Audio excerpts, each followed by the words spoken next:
ठीक आहे. Starting from base, what is power unit or power pack unit? So total hydraulic system consists of first one,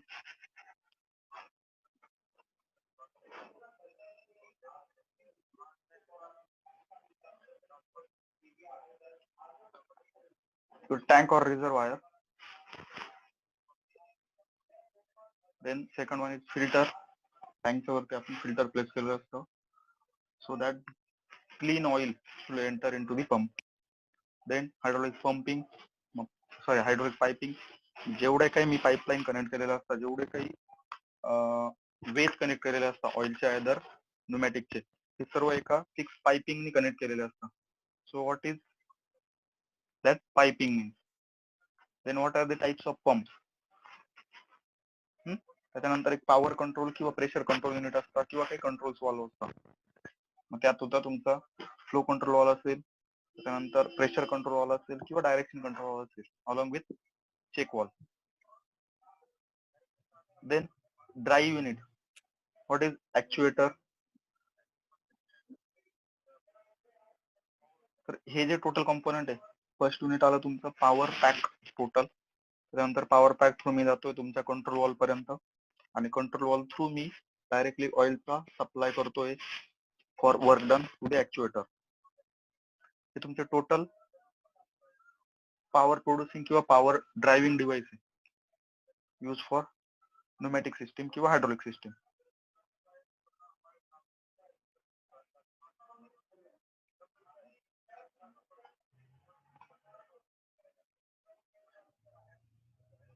so this is basic hydraulic system.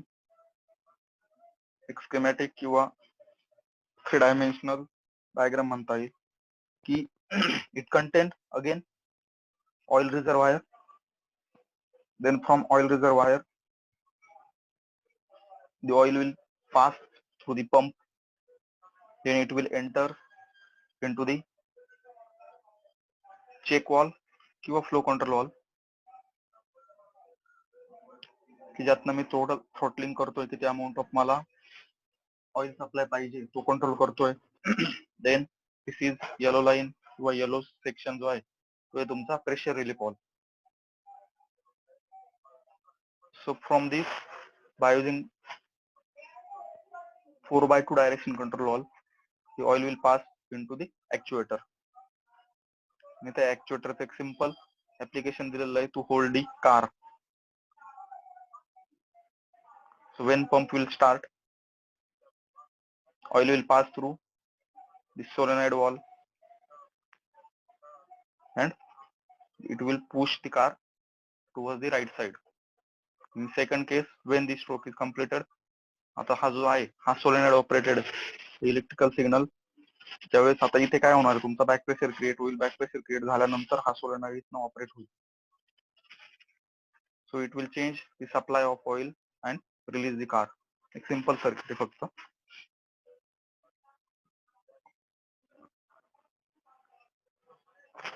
So that are basic component. Reservoir असेल, त्याच्यानंतर filtration करतोय मी,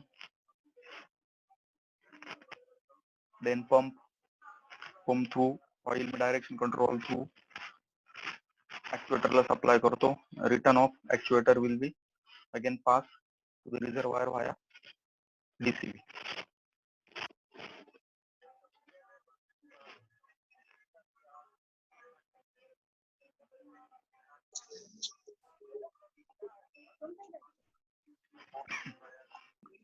This is schematic diagram or actual layout of oil hydraulic system.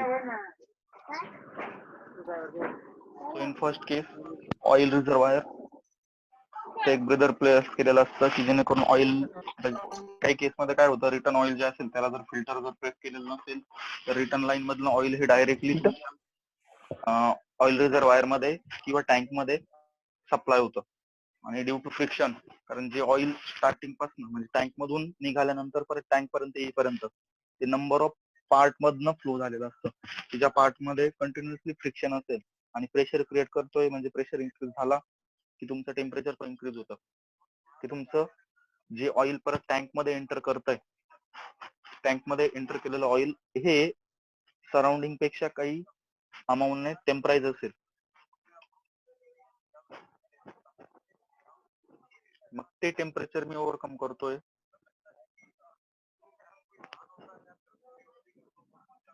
ते temperature मी overcome करतोय by using breadth. Breadth काय करतं, temperature increase झाल्यामुळे जे काही ऑइलचे मॉलिक्यूल चेंज होतात ते हीट तयार करतात. हीट तयार केल्यानंतर जेवढे काही ऍटमॉस्फेरिक, आता इथे काय होतंय, रिझर्वायर टोटल फिल नसणार आहे, त्यामुळे ते हॉट गॅसेस असतील किंवा हॉट एअर असेल ती मी ऍटमॉस्फेअरला रिलीज करण्यासाठी एक एअर ब्रेदर प्लेस केलेलं असतं. एअर ब्रेदर तुमच्या इथे डिस्ट्रीब्युशन पोलला, म्हणजे आपण जे इलेक्ट्रिसिटीची डीपी म्हणतो त्या डीपीला पण बसवलेलं असतो बघा.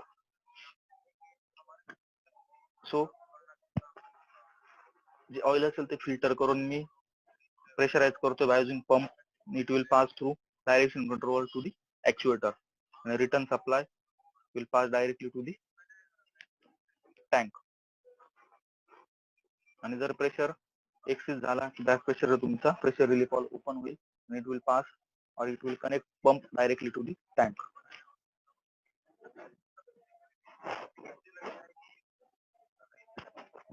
आता मॅक्झिमम टाइम तुम्हाला डायरेक्टली क्वेश्चन विचारता, write short note on reservoir. Write short note on reservoir. दोन टाईपचे रिझर्वायर असतात, एक असते प्रेशराइज रिझर्वायर आणि दुसरी असते vented reservoir. The pressurise reservoir means reservoir जे असेल ते टोटली क्लोज असेल आणि जेवढी ओपनिंग असेल ती ओपनिंग फक्त जे काही डिव्हाइस साठी ऑक्सिलरीज असतील किंवा मेन डिव्हाइस असतील त्यांच्या ओपनिंग साठी प्रोव्हाइड केलेली. फॉर एक्झाम्पल इथे ही जी डायग्राम दिलेली ही आहे तुमची प्रेशराइज रिझर्वायर. मीन्स इथे जर बघितलं हा टोटल पोर्शन हा क्लोज असेल आणि फक्त कॉम्पोनंटच्या ओपनिंग साठी मी पाइपिंग प्रोव्हाइड केलेली. In second case vented reservoir. Vented reservoir ही डायरेक्टली ओपन असेल आणि त्यामध्ये मी डायरेक्टली पाईप सोडून दिलेला असेल. म्हणजे आपण जर कन्सिडर केलं रिव्हर जे असते किंवा आपण विहिरीमध्ये पाईप सोडतो किंवा पंप सोडलेला असतो तो वेंटेड रिझर्वायर. आपण नदी किंवा पूर्ण विहीर पॅक करून ठेवलेली नसते. तर प्रेशराइज आणि वेंटेड रिझर्वायर मी यातलं सर्व ऑक्सिलरी तिथे कनेक्ट केलेले असतात. पंप नंतर एक बायपास वॉल्व, आपण याला प्रेशर रिलीफ वॉल्व पण बोलतो. इट विल ओपन, आता इथे जे सर्किट दिलेलं आहे त्यानुसार it will open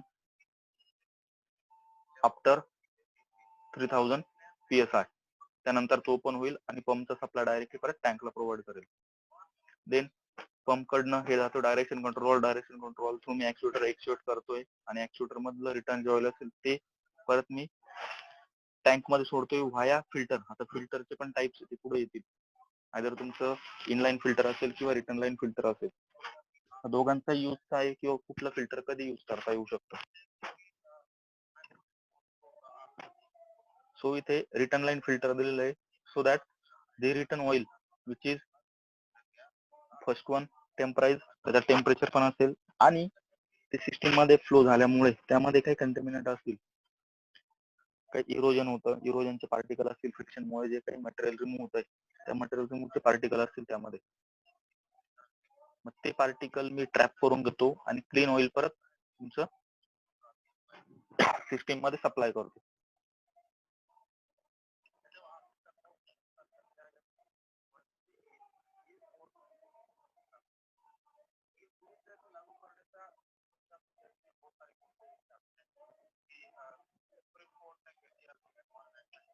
So symbol of pressurized reservoir and vented reservoir.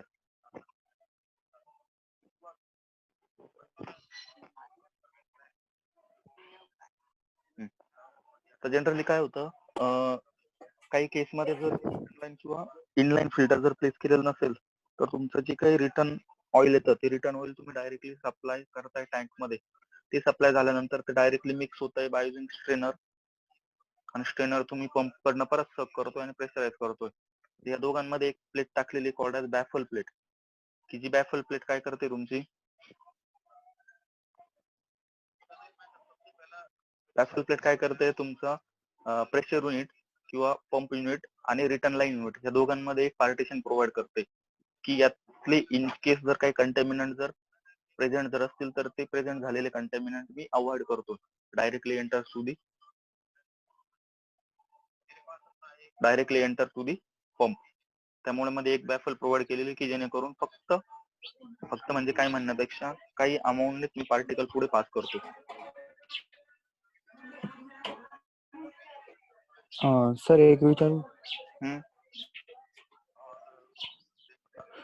Sir आपण हे 2 टाईप पाहिले आपण, तर त्यातली जी प्रेशराइज रिझर्व्हर टँक आहे त्याच्यात जर समजा वरती आपण पंप पडून ऑइल पुढे गेलं आणि त्याच्यात जर काही समजा एअर पार्टिकल्स वगैरे एअर बबल्स वगैरे क्रिएट झाले, त्याच्यामुळे मग एक्सेसिव्ह प्रेशर टँक वरती क्रिएट होऊ शकते. त्याच्यामुळे मग टँक बस्ट होण्याचे चान्सेस जास्त असतील. नाही.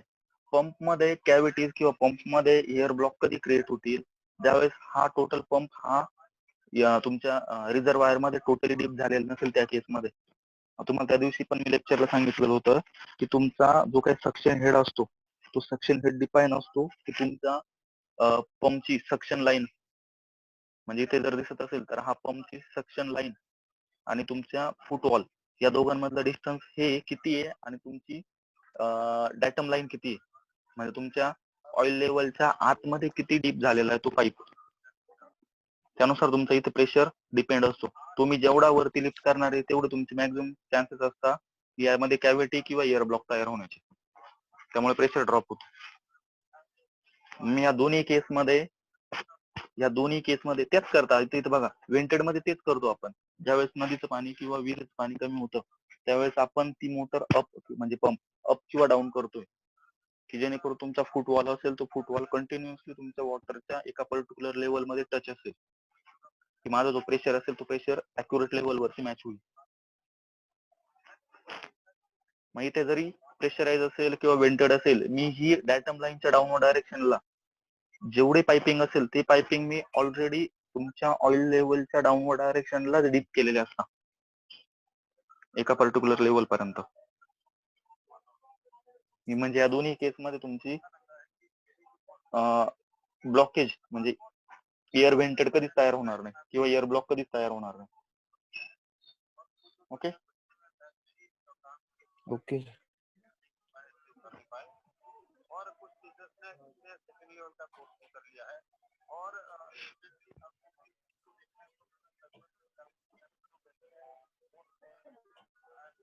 हा, मग तुम्हाला आयदर काही केसमध्ये total air reservoir sorry oil रिझर्वायरची डायग्राम विचारतात. Explain oil reservoir.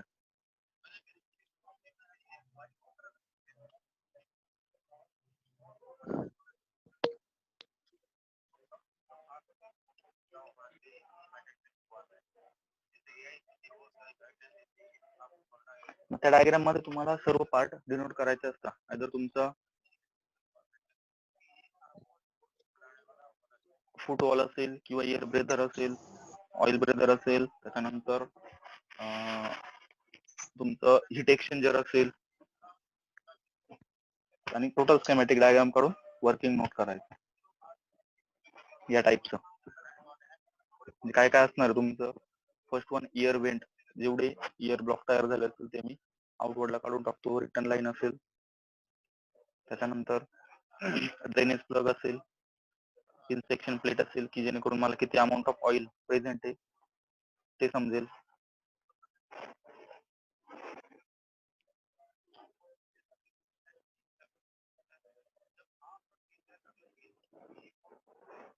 Then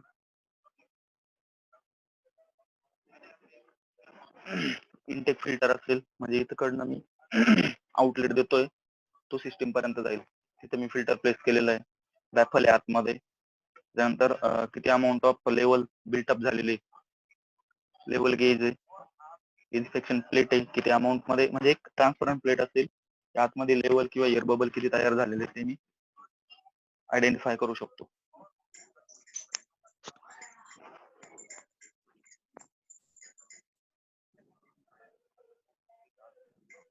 so function of hydraulic tank, system कडनं जे ऑइल येत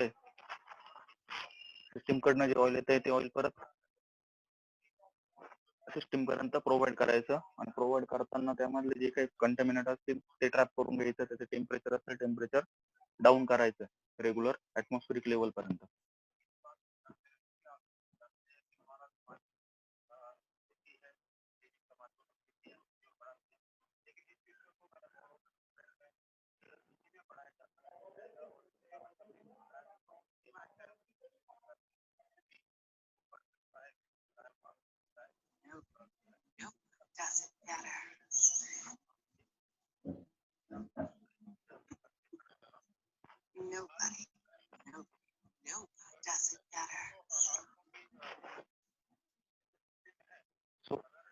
ही डायग्राम असते ऍक्च्युली. बॅफल सेट केलेले असतात एका पर्टिक्युलर लेवल नंतर किंवा पर्टिक्युलर टाइमिंग नंतर. सक्शन स्ट्रेनर असेल तुमचा, ब्रेदर असेल ऑइल रिमूव्ह करण्यासाठी किंवा हॉट एअर रिमूव्ह करण्यासाठी. आता मी इथे सॅम्पलिंग टॅप पण प्रोव्हाइड केलं. असं काय होतं, मी डे बाय डे ज्यावेळेस एकाच टँक मध्ये कंटिन्यू एकच ऑइल रोटेट करत असतो, त्यामुळे तुमची ऑइलची विस्कोसिटी चेंज होते. ती विस्कोसिटी मी मेजर करण्यासाठी एक सॅम्पलिंग टॅप प्रोव्हाइड केलेला असतो, की जेणेकरून मी एक सॅम्पल टेस्ट करून ऑइल कधी किंवा किती अमाऊंट नंतर किंवा किती टायमिंग नंतर चेंज होईल ते मी डिटरमाइन करू शकतो.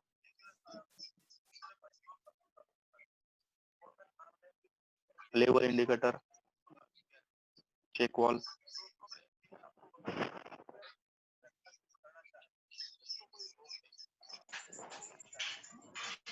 So second one is filter.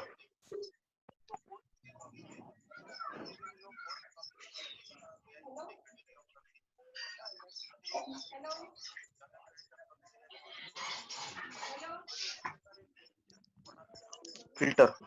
So 3 टाइपचे फिल्टर अवेलेबल असतात. एक असतं suction line filter, second one is pressure line filter आणि third one is return line filter.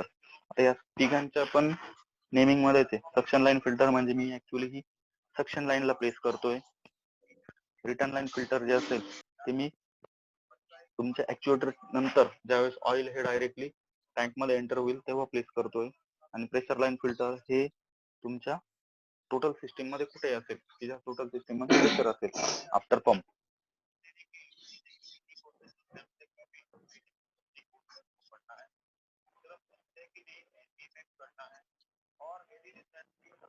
So location of filter.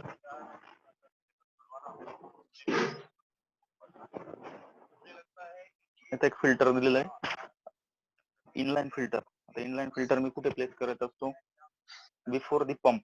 म्हणजे पंप ऍक्च्युली जे ऑइल सक करतोय त्याआधी मी फिल्टर प्लेस करेल, की जेणेकरून क्लीन ऑइल जे असेल ते पंप मध्ये एंटर होईल. Symbol of filter. इथे तो असेल तुमचा total strainer.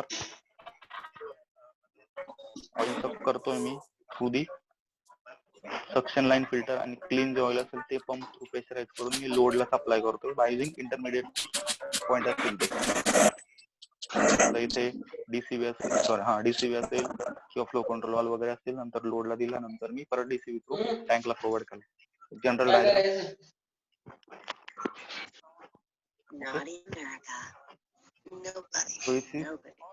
Your suction line filter. Suction line filter मध्ये एक मेशिंगचा पार्टिकल असेल किंवा फायबर मेश असेल, की ज्यामध्ये जे काही कंटॅमिनंटचे पार्टिकल असतील किंवा इरोजनचे पार्टिकल असतील ते पार्टिकल ट्रॅप होतात स्मॉल ओपनिंग आणि एका पर्टिक्युलर मायक्रॉन मध्ये. आणि क्लीन ऑइल जे असेल, क्लीन ऑइल पुढे पास होईल. म्हणजे आपण जे स्पॉन्जी टाईप मध्ये, त्या टाईप मध्ये किंवा काही केस मध्ये वायर मेश असतात, मेटल वायर मेश, तिथं मी पुढे पास करतोय.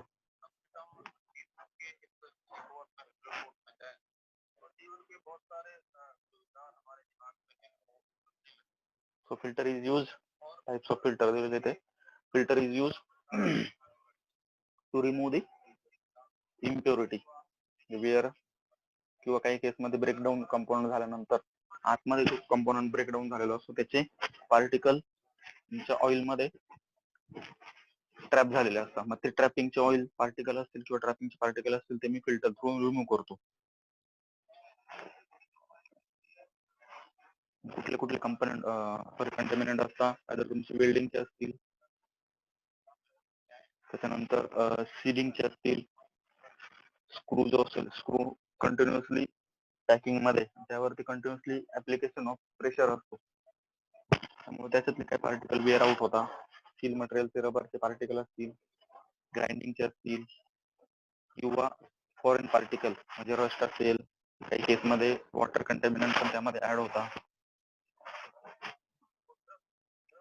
आणि बायोलॉजिकल म्हणजे जो ऑपरेटर असेल त्या ऑपरेटर कडनं कसं काही मिस्टेक झालेली असेल त्याच्यातले काही पार्टिकल असतील, सर्व पार्टिकल मी फिल्टर थ्रू रिमूव्ह करतो.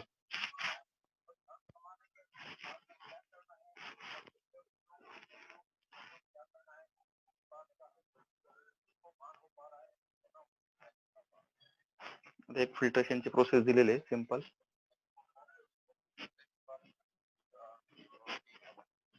कुठल्या टाईपने फिल्टर हे वीक होऊ शकतं. त्यामुळे मॅक्झिमम टाइम मध्ये फिल्टर जे असेल ते मिक्सिंग टाईप मध्ये असेल, मेकॅनिकल फिल्टर यूज करत नाही, कारण मेकॅनिकल फिल्टर मध्ये क्लिअरन्स जर प्रोव्हाइड झालेलं असेल तर क्लिअरन्स मुळे तुमचा फिल्टरिंग प्रॉपर्टी असेल ती लेस होते.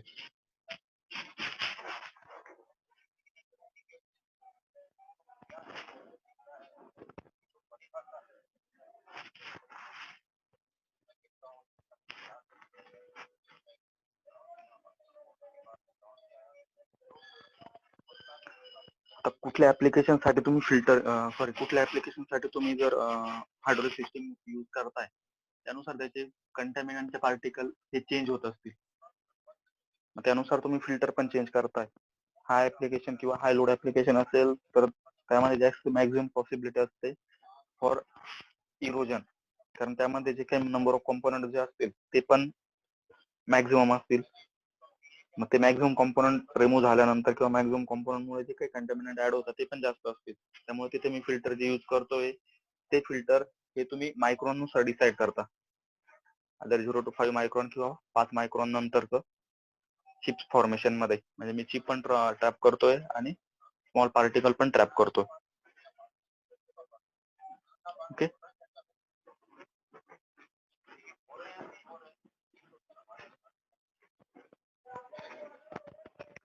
Second one is pressure line filter. So pressure line filter basically used to or for safeguard for the your actuator and control valve. So ते जे काही फिल्टर असेल ते फिल्टर तुम्ही डायरेक्टली प्लेस करताय आफ्टर दी पंप. म्हणजे तुम्ही directly जे काही ऑइल असेल ते ऑइल मी as it is tank through pressurise केलं बाय युजिंग पंप, आणि पंप नंतर मी ते फिल्टर केलं before entering into the load किंवा ऍक्च्युएटर. तर याचा एक ऍडव्हान्टेज काय आहे की तुम्ही फिल्टरिंग प्रोव्हाइड करताय बिफोर दी डायरेक्शन कंट्रोल किंवा ऍक्च्युएटर, म्हणजे तुम्ही मॅक्झिमम सेफगार्ड प्रोव्हाइड करताय तुमच्या ऍक्च्युएटरला किंवा कंट्रोल वॉलला. कारण पंप हा कंटिन्युअसली रोटेटिंग इक्विपमेंट असतो, तर त्या पंप मध्ये मॅक्झिमम पॉसिबिलिटी असते तुमचे व्हेरिएशनची. मग ते अवॉइड करण्यासाठी तुम्ही इथे फिल्टर प्लेस करता. आणि डिसएडव्हान्टेज काय आहे, पंप मधले जे पार्टिकल असतील ते पार्टिकल पण इथे ट्रॅप होतात. सॉरी, ऍडव्हान्टेज म्हणा, पंप मधले जे काय पार्टिकल असतील ते पार्टिकल पण इथे ट्रॅप होतात. जर इनलाईन फिल्टर जर प्लेस केलेलं असेल, इनलाईन फिल्टर मुळे काय होतं, मी फक्त टँक मधले जे कंटॅमिनंट आहे ते कंटॅमिनंट ट्रॅप करतोय. त्यानंतर पंप किंवा अदर जे इक्विपमेंट असेल त्यामध्ये जेवढे काही फेलियर होत आहे, जेवढे काही इरोजन होत आहे ते इरोजन मी ट्रॅप करू शकत नाही. ते ऍज इट इज तुमच्या डिव्हाइस मध्ये फ्लो होणार आहे. त्यामुळे प्रेशर लाईन फिल्टर यूज करता. आणि return line filter as name indicate it will place after your load.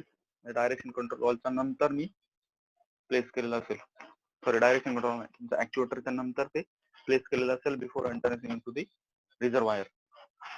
तर याचा एक ऍडव्हान्टेज काय आहे, तुमच्या सिस्टीम मध्ये जेवढं ऑइल फ्लो झालेलं असेल, जेवढं सर्व ऑइल फ्लो झाल्यानंतर जेवढे इरोजन झालेलं असेल त्या इरोजनचे पार्टिकल कंटॅमिनंट मी ट्रॅप करतोय रिटर्न लाईन मध्ये, so that oil enters while into the reservoir will be clean.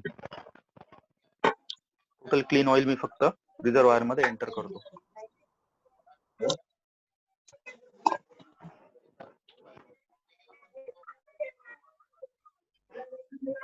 परत काही केस मध्ये एक फुल फ्लो फिल्टर असतं किंवा पार्शियली फ्लो फिल्टर असतं. फुल फ्लो फिल्टर काय असतो, मी जेवढं अमाऊंट ऑफ ऑइल असेल हे सर्व अमाऊंट ऑफ ऑइल मी तुमच्या फिल्टरिंग एलिमेंट मधनं पास करतो. म्हणजे तुमचा ऑइलला सेकंड वे प्रोव्हाइड केलेला नसतो to enter into the load. Full flow filter.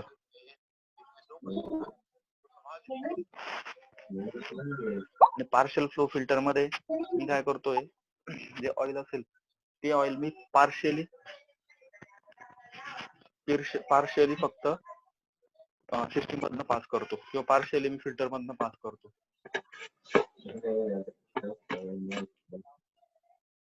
या केसमध्ये काय होणार आहे, फुल फ्लो फिल्टर मध्ये मी टोटल जे काही फिल्टर आहे ते फिल्टर मी लोडच्या नंतर कनेक्ट केलेलं आहे बाय युजिंग फुल ऍक्च्युएटर. जो काही ऍक्च्युएटर असेल त्या सर्व ऍक्च्युएटरचा आउटलेट पॉईंट कनेक्ट करून before enter to the reservoir त्याआधी एक फिल्टर प्लेस केलेलं आहे की जेवढं ऑइल असणार आहे ते सर्व ऑइल इथनच पास होईल. पार्शल फिल्टर मध्ये काय इथे जर बघितलं ते 2 ऍक्च्युएटर प्लेस केलेले आहेत. म्हणजे फिल्टर जे असेल ते फिल्टर फक्त एकाच ऍक्च्युएटरला प्लेस केलेलं आहे. सेकंड ऍक्च्युएटरचा जो काही पॉईंट असेल तो मी डायरेक्टली टँकला प्रोव्हाइड केलेला आहे. म्हणजे इथे ऑइल जे असेल हे पार्शली फिल्टर्ड होईल. जर यूज जर बघितला किंवा फंक्शन जर बघितलं फुल फ्लो आणि पार्शल फ्लोचा, तर फक्त पोझिशन ऑफ प्लेसमेंट कुठल्या पोझिशनला प्लेस केलेलं आहे यावरती डिपेंड आहे आणि तुम्ही किती अमाऊंट ऑफ ऑइल हे फिल्टर करताय. म्हणजे या केसमध्ये सेम 50% ऑइल फिल्टर होणार आहे, 50% ऑइल असेल ते डायरेक्टली टँकला प्रोव्हाइड होईल. या केसमध्ये आधीच्या केसमध्ये जे ऑइल असेल ते ऑइल पूर्ण 100% फिल्टर होईल नंतरच टँकला प्रोव्हाइड होईल. यूज जर बघितला तर काही केसमध्ये काय होतं, जे एकाच सर्किटमध्ये हाय लोड आणि लो लोड ऍप्लिकेशन वर्क करत असतात किंवा एकाच सर्किटमध्ये मॅक्झिमम रोटेटिंग इक्विपमेंट असतात आणि मिनिमम रोटेटिंग इक्विपमेंट असतात की ज्यामध्ये मॅक्झिमम वेअर होत नाही.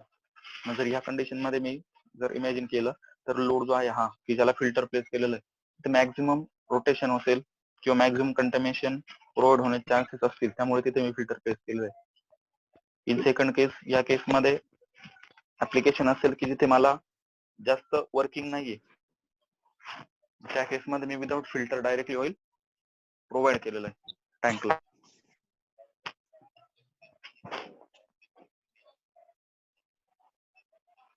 देन ऑक्झिलरी फ्लो फिल्टर, जर एखादी ऍडिशनल ऑक्झिलरी जर प्लेस केलेलं असेल त्या केसमध्ये ऍप्लिकेशन वाईज 2 पंप प्लेस केलेले असतात. एक 1 for high flow, second for low flow, किंवा एक हाय प्रेशर साठी दुसरा लो प्रेशर साठी. त्या केसमध्ये हाय किंवा लो प्रेशर साठी ज्या केसमध्ये मी मॅक्झिमम प्रेशर प्रोव्हाइड करतोय त्या केसमध्ये माझं फिल्ट्रेशन प्रॉपर पाहिजे. कारण होतं काय, इथे पण बघा 2 पंप आहे. एक लार्जर आहे म्हणजे तो मॅक्झिमम तुमचा फ्लो प्रोव्हाइड करणारे, लेस प्रेशर प्रोव्हाइड करणारे. दुसरा स्मॉलर आहे म्हणजे तो मॅक्झिमम प्रेशर प्रोव्हाइड करणारे, लेस फ्लो प्रोव्हाइड करणारे. तिथे प्रेशर मॅक्झिमम आहे, तिथे पंपच्या आतमधले जेवढे कंपोनंट असतील ते पण अंडर प्रेशर असतील. म्हणजे अंडर प्रेशर असल्यानंतर तिथे पण मॅक्झिमम कंटॅमिनेशन प्रोव्हाइड होण्याचे चान्सेस जास्त असतील किंवा इरोजन होण्याचे चान्सेस जास्त असतील. त्यामुळे या सिस्टीमला मी जिथे किंवा ही पंपची सिस्टीम मी जिथे कनेक्ट केलेली असेल त्याच्या आधी मी एक फिल्टर प्लेस केलेला असेल की जेणेकरून यामधले जे काही ट्रॅप बिल्ड झालेले इरोजनचे पार्टिकल असतील ते मी ट्रॅप करतो.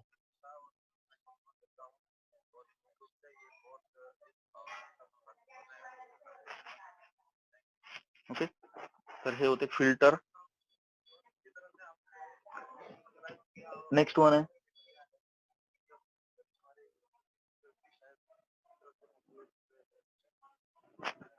Hoses. So what is hoses? तुम्ही हायड्रोलिक ऑइल मध्ये किंवा हायड्रोलिक सर्किट मध्ये जेवढ्या पाईपलाईन यूज करताय त्या बघितल्या असेल ब्लॅक कलरच्या असतात आणि त्याला काही टॅपिंग पॉईंट असतात, कनेक्टर म्हणतात त्याला. हे जे ब्लॅक पॉईंट असतात किंवा ब्लॅक लाईन असतात याला बोलतात होजेस, की ते एकच सिंथेटिक रबरचे प्लेस केलेले असतात म्हणजे टेफ्लॉनचे, आणि ते you can use for high pressure application. म्हणजे हायड्रोलिक सर्किट मध्ये. न्यूमॅटिक सर्किट मध्ये सिंपल आधी नायलॉनची केबल असते किंवा नायलॉनचा पाईप असतो, स्मॉलर फ्लेक्झिबल.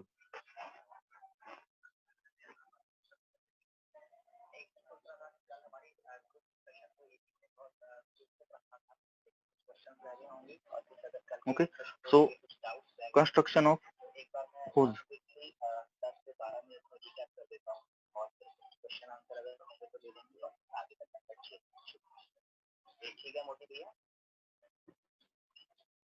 एक मिनट. तो कल हम लोगों ने साइट अंडरस्टैंडिंग के बारे में बात की है और आज हम लोग जो है इस सेशन में जो फ्रेश कंटेंट शेयर करने वाले हैं वो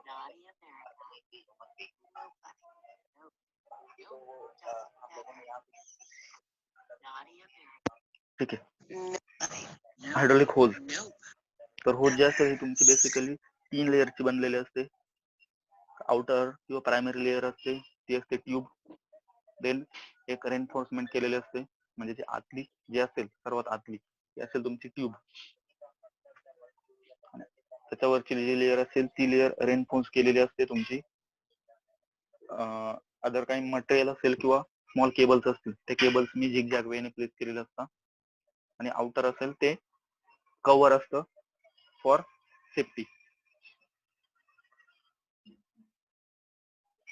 तुमचा जो काही इनर लेअर असते, इनर लेअर ही कंटिन्युअसली तुमच्या ऑइलच्या कॉन्टॅक्ट मध्ये असते.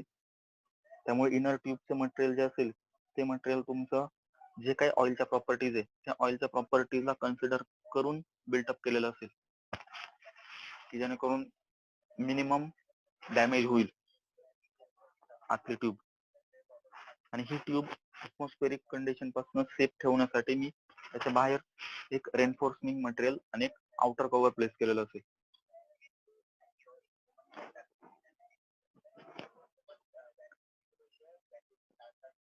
आणि तुमचे जे होज जे असतात, होजचे जे स्पेसिफिकेशन असतात, तर तुमची होज हे इनसाइड डायमीटर वरती मेजर केलेले असते. आउटर डायमीटर किती आहे त्याच्याशी मला गरज नसते. किंवा ज्यावेळेस आपण होज परचेसला जातो त्या केसमध्ये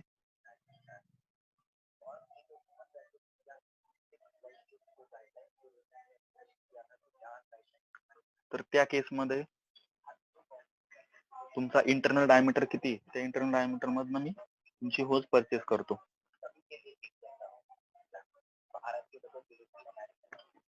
ओके. रेनफोर्स जे असेल ती रेनफोर्स मटेरियल जे असेल ते तुमच्या ट्यूबला आणि आउटर कव्हरला होल्ड करण्याचं काम करतं, एक इंटरमिडिएट पॉइंट म्हणून किंवा इंटरमिडिएटर म्हणून. Okay. So inner tube, then reinforcement आणि your outer tube.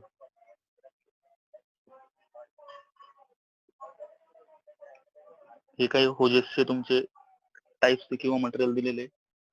For example number जो असेल SAE 100R1, इनर ट्यूब जे असेल ती सिंथेटिक रबरची असेल. हाय स्टीलचं तुमचं रेनफोर्समेंट केलेले असेल आणि परत सिंथेटिक रबर हे आउटर